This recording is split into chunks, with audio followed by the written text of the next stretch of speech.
va commencer assez rapidement parce que Madame le recteur, qui nous fait le plaisir et l'honneur d'être ici, qui vient assez fréquemment ici, et je l'en remercie beaucoup, c'est vrai, a un agenda extrêmement chargé aujourd'hui, donc elle ne va pas pouvoir rester très longtemps avec nous.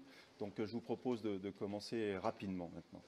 Alors, je voulais simplement vous dire le plaisir aussi que l'ENS, que l'École normale supérieure de Rennes, a de vous accueillir tous ici, Madame le recteur en premier, messieurs et mesdames les inspecteurs, messieurs et mesdames les professeurs d'EPS, de collège et lycée, et bien évidemment nos élèves et étudiants, qui, sans eux, je ne vais même pas dire que l'école ne serait pas ce qu'elle est, l'école ne serait pas tout simplement. Voilà. Donc je m'arrête là, j'avais prévu un quart d'heure au moins, mais je sens que je vais faire froncer les sourcils de Madame le recteur, donc je lui passe tout de suite la parole. Et merci beaucoup. Donc très heureuse d'être avec vous, Monsieur l'inspecteur général, cher André, et puis bien sûr, vous toutes et tous, vous l'avez rappelé, Monsieur le Président, à la fois des professeurs d'EPS, des chercheurs, des étudiants, des inspecteurs. On voit bien un petit peu qui est réuni, et puis Monsieur le directeur du département aussi, qui est réuni ce matin. Alors, le titre « Les sciences aiment l'EPS », je dirais heureusement, mais ce n'est pas aussi simple. Mais ce n'est pas aussi simple pour l'EPS comme ce n'est pas aussi simple tout court dans les liens entre, au fond, des pratiques professionnelles, les praticiens, voilà, et puis les chercheurs d'un domaine particulier. Alors, l'activité physique, le mouvement, le sport sont des domaines encore plus intéressants parce qu'au fond, ils nécessitent de manière absolue le croisement des regards et des approches pluridisciplinaires. Donc, pourquoi je suis très heureuse voilà, d'être là avec vous ce matin?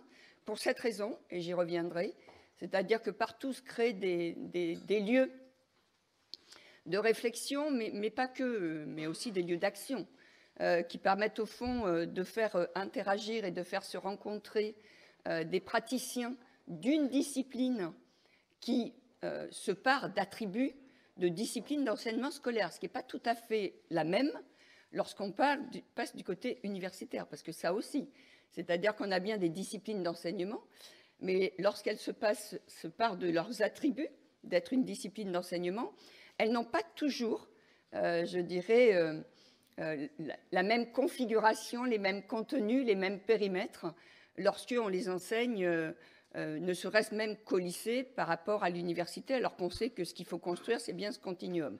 Donc on a déjà un sujet sur la question des praticiens, sur la question de la manière dont cette discipline se transforme dans un processus qui lui permet de devenir une discipline d'enseignement, qui n'est pas tout à fait non plus une discipline de recherche. Voilà. Donc ça veut dire que, y compris les liens, de ce point de vue sont complexes. Et si on rajoute évidemment la question de cette discipline lorsqu'elle a un statut de discipline de recherche pour permettre de définir des objets de recherche et des cadres scientifiques robustes qui permettent à la fois de maîtriser les concepts, de faire des hypothèses, de produire de la connaissance et de la faire avancer.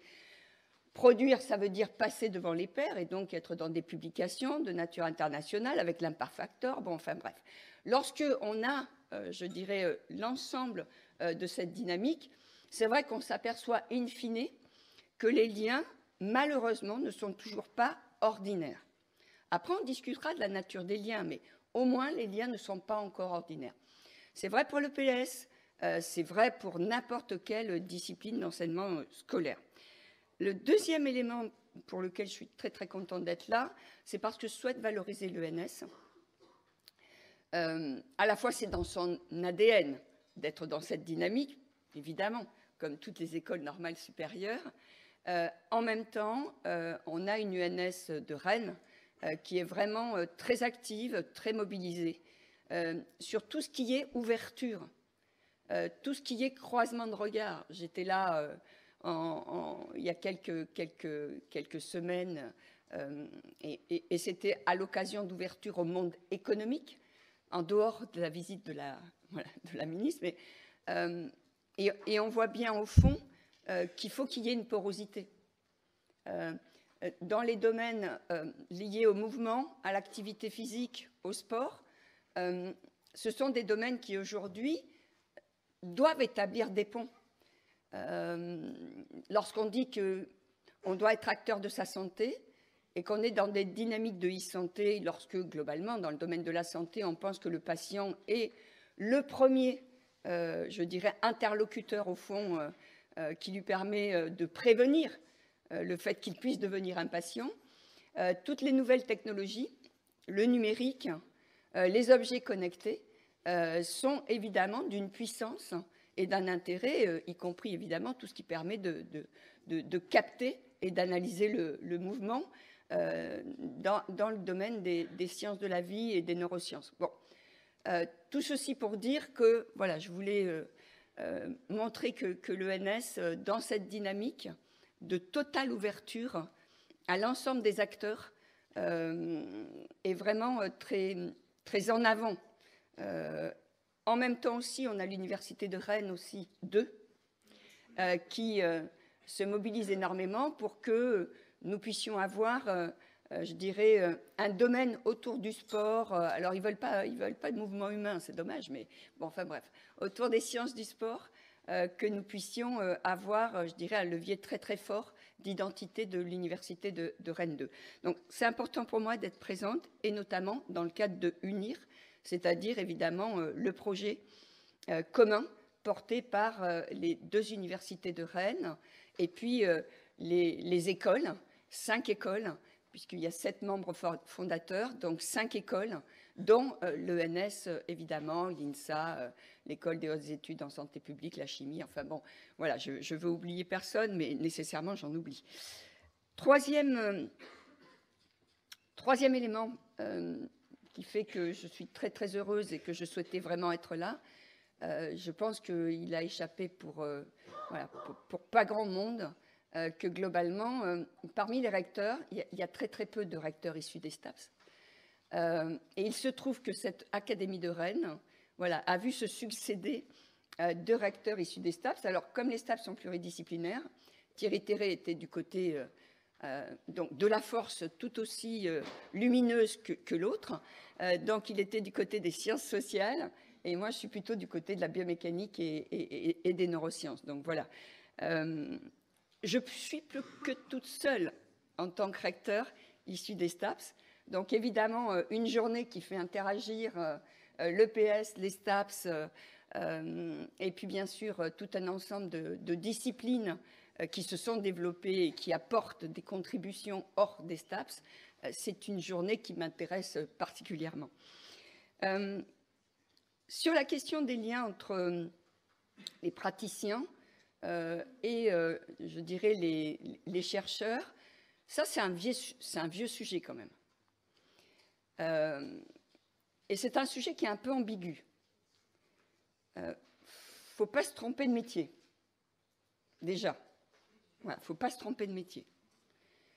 Je dis toujours, et parce que c'est un sujet qui m'a intéressée, enfin moi j'ai agi pendant plus de 30 ans voilà, au service des STAPS, 35 ans au service des STAPS, donc ouais, c'est un sujet qui m'a quand même beaucoup mobilisée. Et puis j'ai été d'abord professeur EPS, certifié, agrégé, avant de devenir maître de conférence et prof d'université. Donc globalement, voilà, la mue et la transformation identitaire, je sais un peu ce que c'est.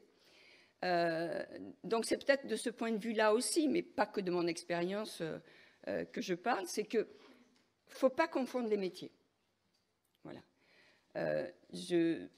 Et c'est ce qu'on demande aux SP aujourd'hui dans la formation initiale, et aux SP lorsque les SP, parce que les IUFM n'ont pas été en capacité de le faire, et c'est ce qu'on demande aux SP, en tout cas moi en tant que recteur, lorsque je mobilise l'SP sur la question de la formation continue. Des praticiens, ce sont des praticiens. Sauf que quand on est praticien, il y a une impérieuse nécessité, quand on est professeur, de se former tout au long de la vie, et donc d'avoir une formation initiale robuste et de jamais quitter l'idée que si on ne se transforme pas, on ne pourra plus être en capacité de répondre au fond aux besoins de nos élèves au regard d'une société, et encore plus le XXIe siècle, qui est en mutation vraiment profonde, mais surtout très accélérée par rapport à tout ce qu'on a pu vivre par le passé. Donc la formation tout au long de la vie, c'est indispensable. Et cette formation, elle doit être un vecteur qui permette de mieux formaliser sa pratique. Souvent, on confond formalisation de sa pratique, qui permet de la théoriser, qui permet d'enrichir ses pratiques, je dirais, de contenu, y compris scientifique très pointu.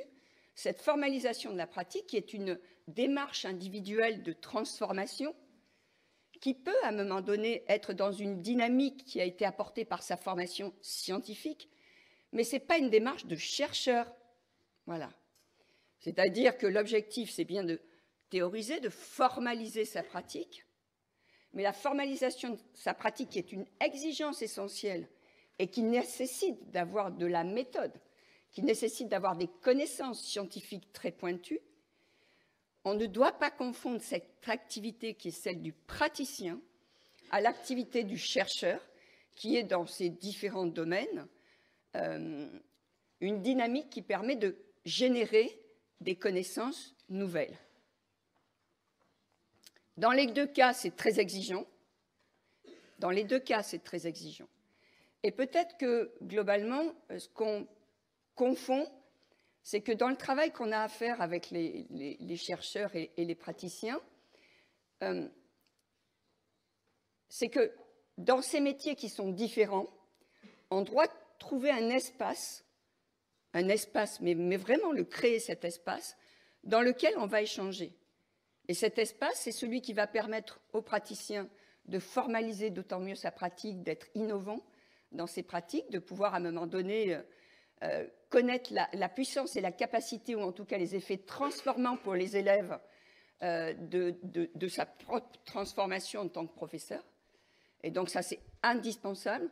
Enfin, de toute façon, il y a intérêt de le faire, sinon on est mort, quoi. Enfin, je veux dire que, voilà. Sinon, ça veut dire qu'en termes d'enthousiasme pour le métier, on est déjà vieux. Hein. Donc, il y a cette idée, voilà. Et pour les praticiens, ce qu'il y a d'intéressant, c'est qu'on va mettre, d'autant on peut mettre en tension sa pratique comme praticien, autant les problématiques qui sont issues du terrain vont mettre en tension les chercheurs qui vont devoir créer parfois même de nouveaux outils, de nouvelles méthodes pour pouvoir mieux appréhender ces objets. Il se trouve que quand même les sujets qu'on va aborder sont des sujets qui vont au-delà, y compris voilà, de ces questions relatives aux praticiens, parce qu'on va aussi aborder à travers cette problématique de ce jour, donc l'EPS face aux décrocheurs de l'activité physique.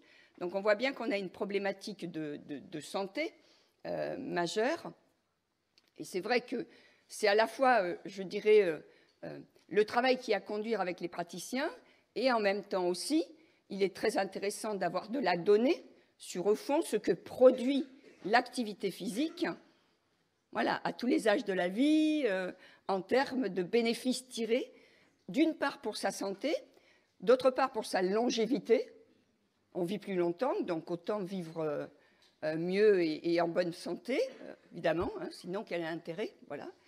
Et puis aussi différents aspects qui sont étudiés ici, autour de les bénéfices tirés lorsqu'on a des maladies, y compris parfois très invalidantes, très importantes.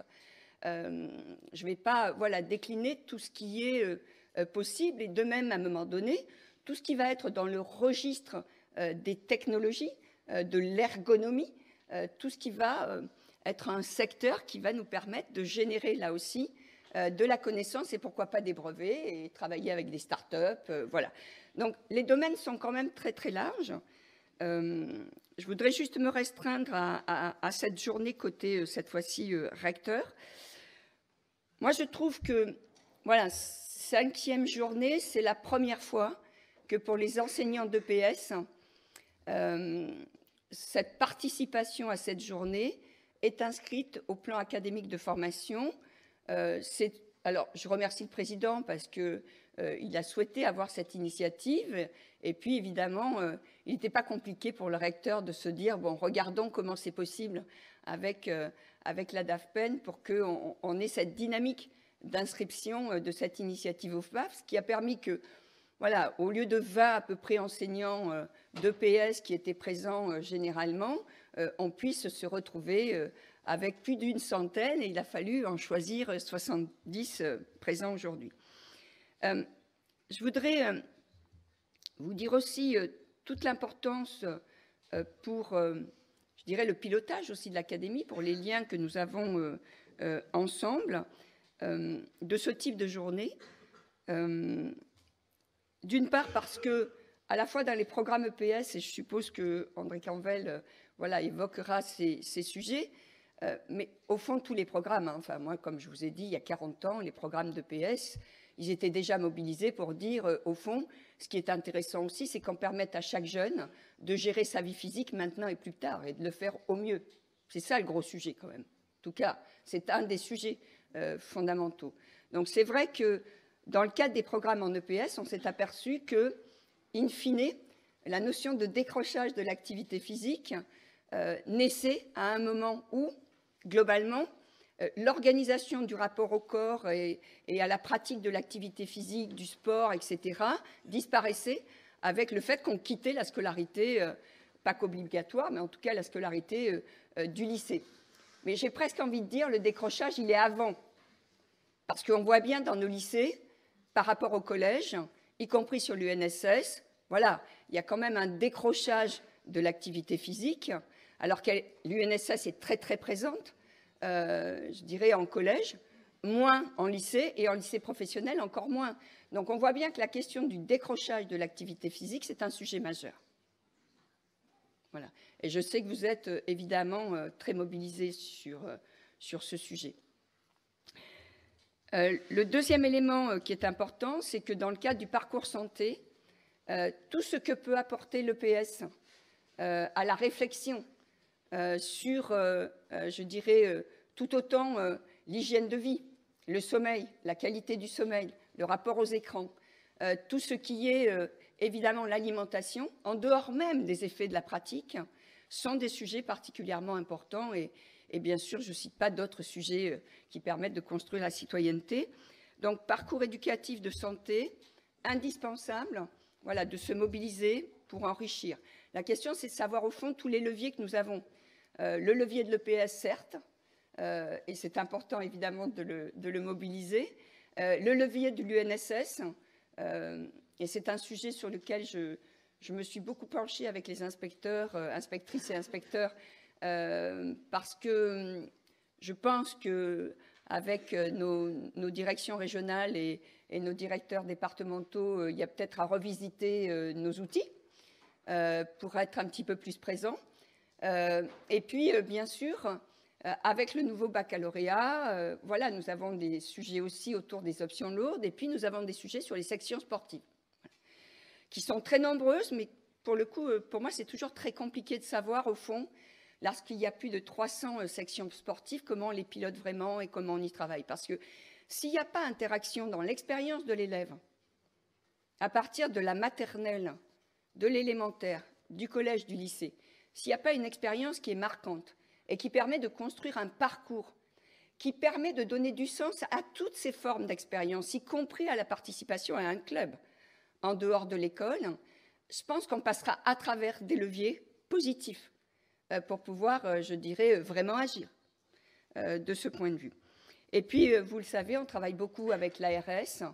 Voilà, nous avons une convention avec l'ARS, et c'est vrai que la lutte contre la sédentarité devient un objet particulièrement important dans cette convention avec l'ARS, rectorat ARS. Et puis, j'ai souhaité que l'on puisse signer le plan régional sport, santé, bien-être 2018-2022, qui est piloté par l'ARS et la direction régionale jeunesse, sport, cohésion sociale, parce que là aussi, nous devons évidemment être présents à tous les moments.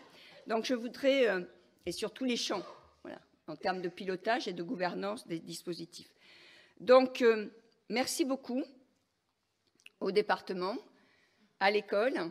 Merci à chacun des acteurs présents de cette journée. Merci aux professeurs d'EPS. Voilà.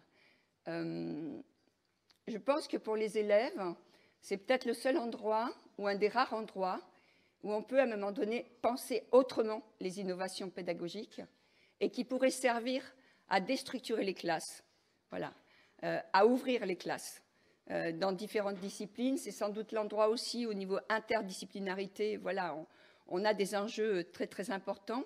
Et puis sans doute l'endroit aussi, parce que dans EPS, on oublie le A, il y a aussi des pratiques artistiques qui permettent d'être en prise directe avec les compétences dont on aura besoin pour le XXIe siècle. Voilà, on va demander à chacun d'être innovant, à chacun d'oser, à chacun de pouvoir transformer. C'est une société de la mutation et de la transformation. Il ne faut pas en avoir peur, il faut l'apprivoiser, mais pour ça, il faut que les élèves soient évidemment formés dans cette dynamique. Donc, merci aux inspecteurs. Voilà, avec les inspecteurs d'EPS, on a une très, très belle dynamique autour des cercles apprenants qui vont avoir un rôle très, très fort et important sur la formation continue des professeurs. Ce sont des groupes de secteurs qui marchaient très, très bien. Nous les rendons encore plus, je dirais, opérants et sans doute aussi que ça devient un modèle qui permet d'essaimer à travers les différentes disciplines. Merci à André Campbell d'être présent. Je sais que tu seras le grand témoin de cette fin de journée. Affirmons la spécificité de ce que nous pouvons apporter sur la discipline d'enseignement EPS dans le domaine de la recherche, dans ces liens, mais faisons-le dans une manière qui montre bien que c'est un modèle, certes exemplaire, mais c'est un modèle, je dirais, qui peut être approprié par tous. Parce que les secteurs dont nous parlons, en termes de relations, ce sont des secteurs pluridisciplinaires. Les STAPS ont été les disciplines qui sont toujours d'ailleurs à l'avant-garde, parce que globalement, ce sont les seules filières universitaires. Alors, je le sais, j'y ai participé, donc j'étais vice-présidente de la conférence à ce moment-là. Il y a eu beaucoup de choses avant, il y a eu beaucoup de choses après. C'est la seule discipline qui a pensé les filières de formation dans des secteurs très, très différents. Voilà. Mais à chaque fois avec cette idée que qu'est-ce que la formation disciplinaire? Voilà, qu'est-ce que la formation disciplinaire? Qu'est-ce que la formation technologique? Et qu'est-ce que la formation professionnalisante? Alors, c'est un atout majeur pour les étudiants, parce qu'il y a une très, très grande adaptabilité. En revanche, on peut reprocher, au fond, le côté un peu inverse, parce que c'est pluridisciplinaire, voilà, multicompétence, et qu'au fond, quand il y a une pluridisciplinarité, on peut obtenir son diplôme en STAPS, même en étant passé un peu à côté de certains domaines scientifiques. Voilà. Mais je souhaite dire ici que c'est sans doute une des disciplines où la question du rapport au savoir scientifique dans le domaine des pratiques est un enjeu qui est porté depuis très très longtemps. Voilà. Moi, je n'aime pas trop entendre dire qu'au fond, dans ce champ des filières de formation STAPS, on ne se préoccupe pas des sciences, bien au contraire. Les STAPS aussi sont cette discipline, parce que c'est pluridisciplinaire, qui a dû faire la démonstration que la production scientifique en STAPS, ce n'était pas du mou. Et pour ça, les STAPS ont fait, à un moment donné aussi, d'une certaine manière, œuvre de travail très attentif pour construire de la recherche scientifique qui soit de très grande qualité. Voilà. Après, quand on est pluridisciplinaire, c'est toujours pareil. Donc, on ne peut pas, pour les étudiants en tout cas, aborder de la même manière toute cette formation pluridisciplinaire dans le domaine des sciences humaines sociales, les sciences de la vie, évidemment, et de la santé. Donc, voilà. Merci beaucoup pour toutes ces initiatives. Et puis, on se retrouvera évidemment sur les effets structurants apportés par ce type d'initiative. Il faudra évaluer les effets d'ailleurs. Une très belle journée à vous.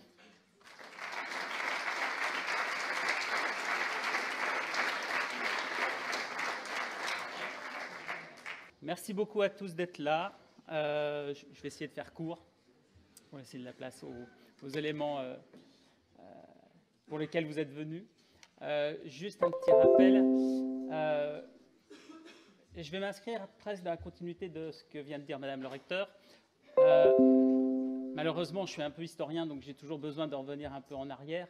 Et vous connaissez sans doute cette revue Esprit de 1975, dans laquelle un certain Georges Vigarello mettait en tension les connaissances encyclopédiques et les savoirs empiriques. On est véritablement sur cette dualité. C'était au moment où fermaient finalement, en 1975, les anciennes ENSEP, et 22 ans, 23 ans après, renaissait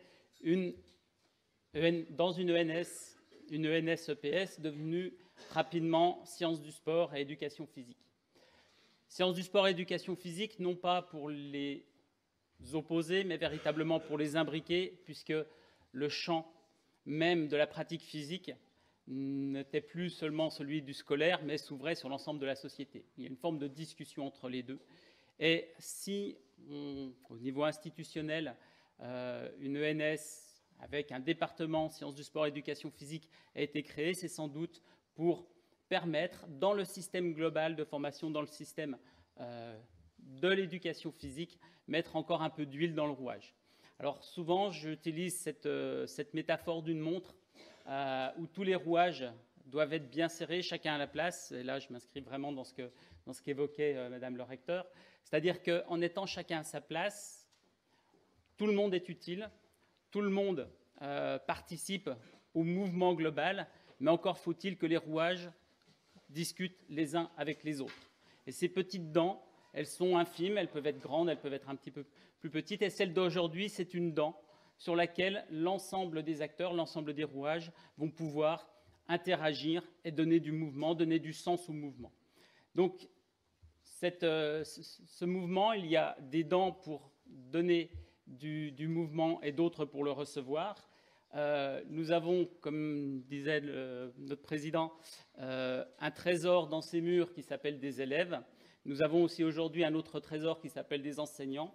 Et cette richesse, ça va être la transmission des enseignants aux élèves à l'occasion de ces échanges à travers une orientation qui sera celle de la thématique du jour.